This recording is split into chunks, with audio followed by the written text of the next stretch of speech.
Hello, everyone, and welcome to Mountain Lake Journal. I'm Tom Halleck. A yearly count of the homeless in towns and cities across the nation was held this past week, including here in the North Country, where officials say the problem is growing.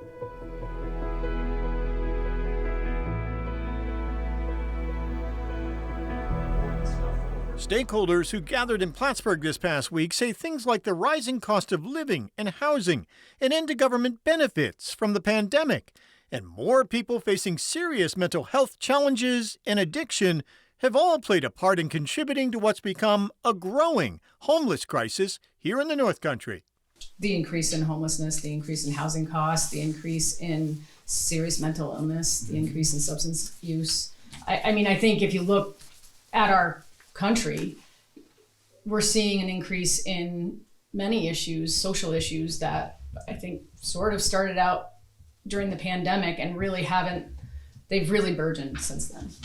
Inflation has exacerbated Yes. a lot of the challenges that families are facing. Cost of rent, cost of living. Which has all contributed to the growing number of individuals and families becoming homeless. Our goal in doing this is to offer support services, to try to get them inside, and to see what we can do to help them. This data is important because it helps us get funding and shows where our housing needs are. In 2024, our numbers doubled from 2023. In 2023, we had about 150 individuals and families in shelter. We had 0 unsheltered. In 2024, that number jumped to just under 300. This year, our numbers are even higher, and we know we have an unsheltered population. It's really important that we gather this information to get this snapshot and show why this is an issue and what can we do to help our unsheltered population. Anything your way, Mary? No. Teams of volunteers with the ETC Housing Corporation, the nonprofit that conducts the point-in-time survey every year in Clinton County, fanned out across Plattsburgh and the North Country this past week to get a count of the number of people who are homeless.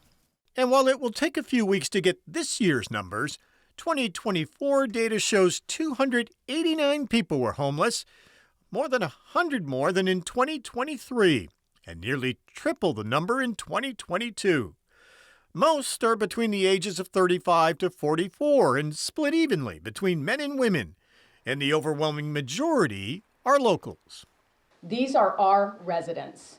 These are not a migrant population. The migrant population has not made a significant increase in our unsheltered or sheltered homeless population. So people should know these are our residents. We have been trying to increase awareness. We need to commit our entire community to a comprehensive strategy. And a growing number of those becoming homeless have jobs. A significant increase in those who are working full-time and are unable to find affordable housing. A steering committee is trying to find solutions, including the opening of the county's first warming center on the MHAB Life Skills campus in Plattsburgh, on the old Plattsburgh Air Force Base, within the next few weeks. Will be open and available at night. People will be able to come in, be housed there. They can receive warm food. It's going to be approximately 12 to 14 individuals.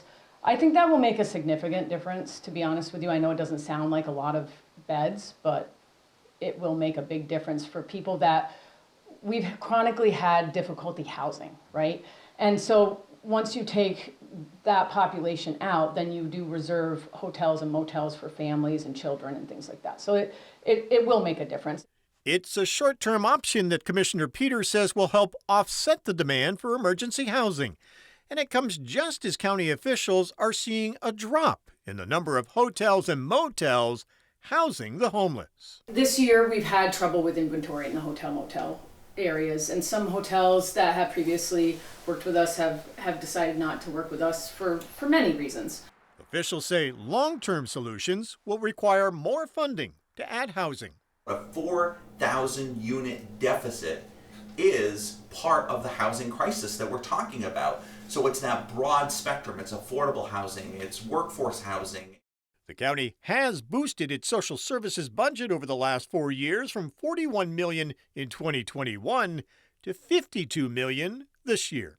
And the stakeholders are also encouraging the community to help by donating to agencies like the United Way and its Alice Fund and the JCEO that help families struggling to make ends meet.